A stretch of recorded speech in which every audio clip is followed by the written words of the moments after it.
এই না বাবা, এই না মা। এই তোমাকে আমার চেনা চেনা মনে হচ্ছে। আরে মা কি কো, তুমি আমার চিনতে পারলো না? আমরা তো একই বিল্ডিং এ থাকি। একই বিল্ডিং এ থাকি মানে আমি বুঝতে পারছি না, আমাদের বিল্ডিং এ কি সব চাওয়ালারা থাকে নাকি? বাজান দেখা যা কি আইছে। আরে সৈকত সাহেব, আপনি তা কি মনে করে আমাকে দোকানে চা খাইতে এলেন? এটা যে তোমার দোকান সেটা তো আর জানি না। চা তো খেতে এসেছিলাম এভাবেই, সামনে আমাদের অফিসে বসেছিলাম, ভাবলাম চাটা খেয়েই যাই।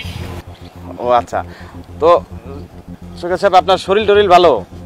এতক্ষণ পর্যন্ত সব ভালো ছিল, এখন আর ভালো লাগছে না, বুঝতে পেরেছো? কেন কি হয়েছে? এতক্ষণ তো শরীর ভালোই ছিল। খারাপ হবে না, দেখেছো মুখে মুখে কথা বলছে। আমরা যেই বিল্ডিং এ থাকি সেই বিল্ডিংটা হচ্ছে খুব পশ একটা বিল্ডিং, খুব হাই রাইজড বিল্ডিং, এবং সেখানে সব ভালো মানুষেরা থাকে, সব রিচ মানুষেরা থাকে। আর সেখানে কি না এই চাওয়ালারা ভাড়া থাকে। আমার কি মনে হয় জানো, আমার মনে হয় নিশ্চয়ই কোনো চিলে কোঠা বা অন্য কোথাও ভাড়া থাকে। আর দেখো না, এই জন্যই আমার মুডটা খারাপ হয়ে গেছে যখন জানলাম যে বিল্ডিং এ আমরা থাকি, আমাদের মতো একটা হাই সোসাইটির মানুষরা থাকে, সেই বিল্ডিং এ কিনা এই চাওয়ালারা থাকে। আশ্চর্য।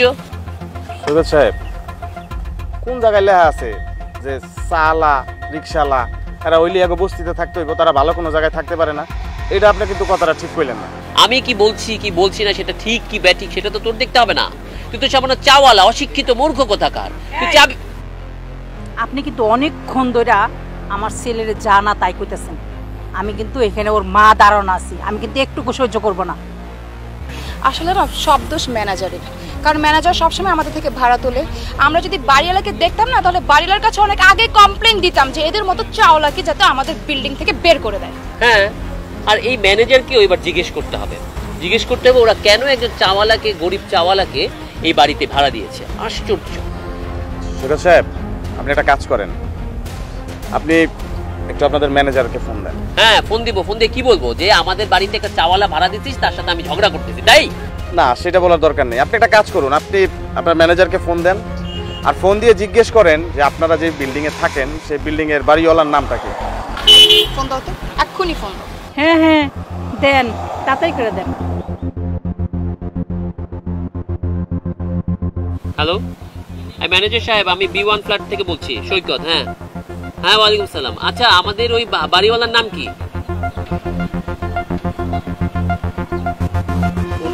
উনি কি করেন? উনি কি ব্যবসায়ী নাকি কি করেন? উনি দেখি যাকে না তাকে বাসায় ভাড়া দিয়ে রেখে দিছে, এক চাওয়ালাকে তার মাকে আমাদের ওই বিল্ডিং এ উঠাইছে। এটা কেমন কথা? ওই যে এম ব্লকে যে চাওয়ালা আছে, কি ওর কি মাথা টাথা খারাপ হয়ে গেল নাকি? বলতেছে ওই চাওয়ালাই নাকি বাড়ির মালিক। কি সৈকত কি বললো ম্যানেজারে? এটা কিভাবে সম্ভব? চাওয়ালা কিভাবে বাড়ির মালিক হয়?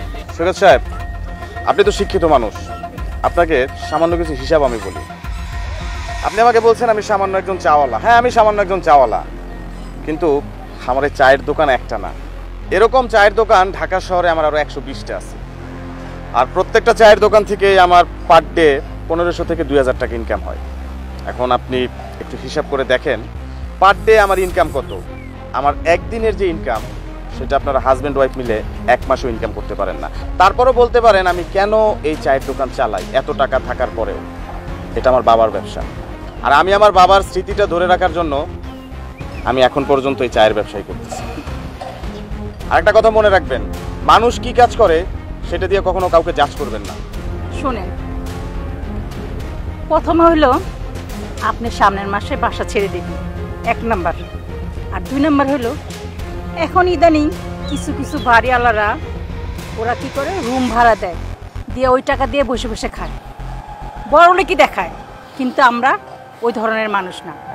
আমরা কি চিন্তা করি জানেন, যে আমরা প্রথম থেকে যেটা করে আসছি সেটাই যেন আমরা করি, এবং কি কখনো কে বাসা কাজ করলো, কে চায়ের দোকান দিল, কে রাস্তা ঝাড়ু দিল, সেটা বড় কথা না। সেই মানুষটা কিরকম সেইটা হলো সবচেয়ে বড়। 1 তারিখে চলে যাবেন মানে 1 তারিখে চলে যাবেন। চল বাবা, চলো। Aunty aunty